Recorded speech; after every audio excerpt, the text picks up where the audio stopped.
Pameran industri kerajinan yang rutin diadakan setiap tahunnya terbukti memberi manfaat besar bagi para pengrajin. Termasuk Anna Nuriana, perajin kelom gelis Tasikmalaya, yang akhirnya bisa memasarkan produknya hingga ke beberapa negara di Eropa. Anna bahkan menjadi pemasok tetap bagi produk Mizutori, pabrikan sandal kayu asal Jepang. Biasanya pemesan dari luar negeri menghendaki model sandal kayu dengan motif yang polos. Nantinya produk-produk akan diberi pernik-pernik tambahan khas negara pemesan. Nah, kita misalkan seperti Jepang itu kan orang-orangnya energik gitu kan. Nah, jangan coba-coba kita pasarkan dengan high heel. Karena orang-orangnya dinamis gitu kan. Nah, enggak. Jadi paling tinggi ya 6 cm lah.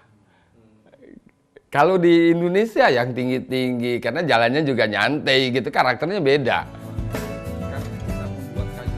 Meski demikian, Anna tidak selalu mengincar pasar mancanegara sebagai bagian dari ekspansinya.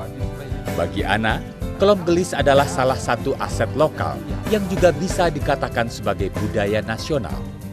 Karenanya, Anna berusaha agar pasar lokal lebih bisa menerima produk kelom gelisnya. Cimahi dan Purwakarta adalah dua pilot project Anna yang memiliki motif dan desain kelom gelis khas sendiri. Selanjutnya, Anna dan produksinya berencana membuat kelom khas bagi setiap kota dan provinsi. Ikon Jawa Baratnya. Karena Purwakarta ini di Jawa Barat sehingga muncullah yang menjadi kebanggaan Jawa Barat itu simbol senjatanya kan kujang. Saya ambil lagi di sini ada batik priangannya. Ini motif kawung. Nah, ini juga bukan tidak mengandung arti. Ini filosofi daripada simbol kujang dengan 9 titik. Kenapa harus 9 titik? Karena Purwakarta punya 9 program istimewa.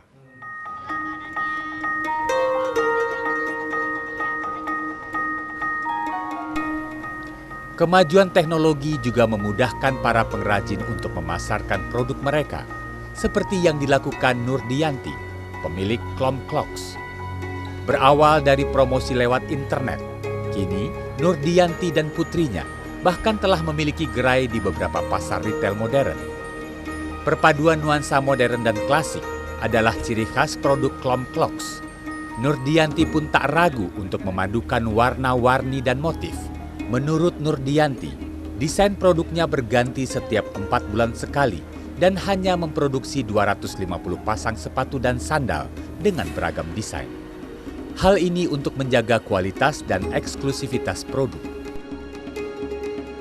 Dari kayu yang benar-benar diukir dan tidak ada sambungannya sama sekali, Mas. Jadi emang itu tingkat kesulitan pembuatannya agak ini ya, beresiko ya. Makanya kami patok agak sedikit tinggi.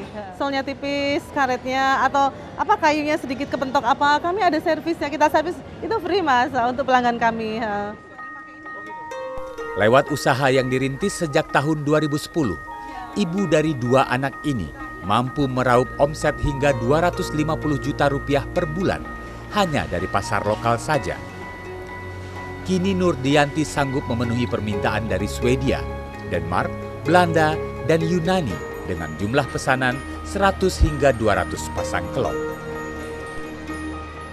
Reseller kami ada beberapa reseller yang dari luar daerah ya, masih ada di Samarinda sampai ada dari reseller kami itu dari Kuwait, Doha ada.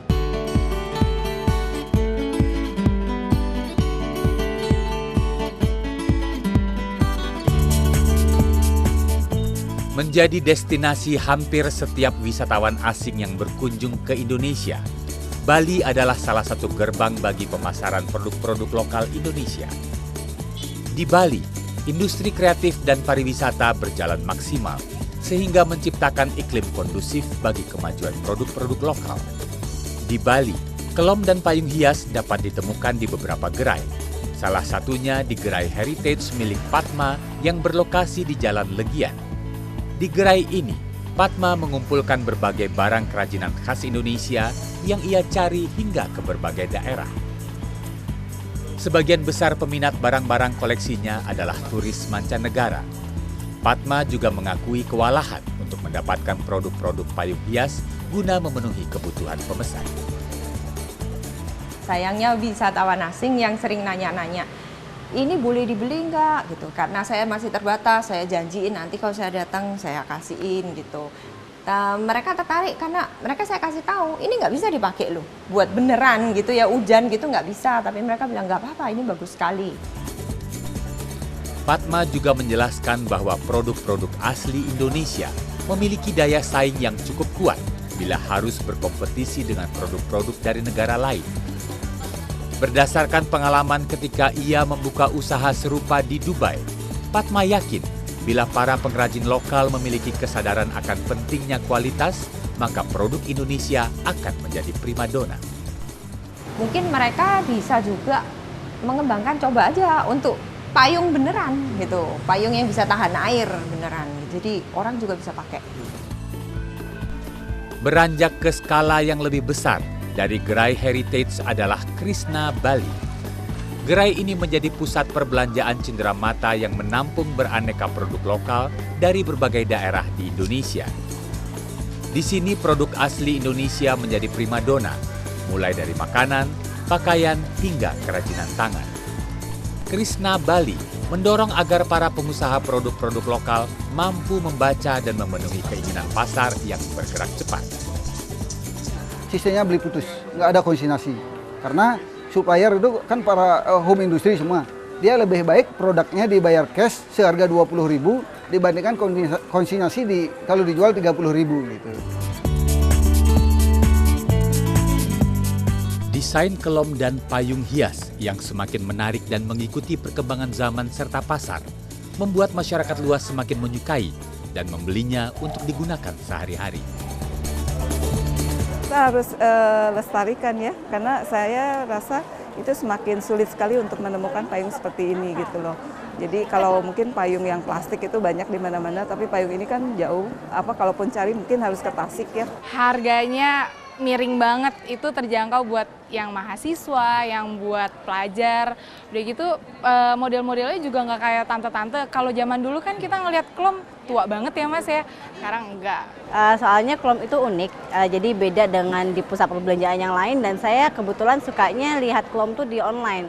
Modelnya juga klasik, yang saya suka yang klasik. Terus yang pas saya pakai, saya coba, terus dibawa jalan jauh juga sama sekali nyaman, nggak sama sekali ada lecet apa segala macam.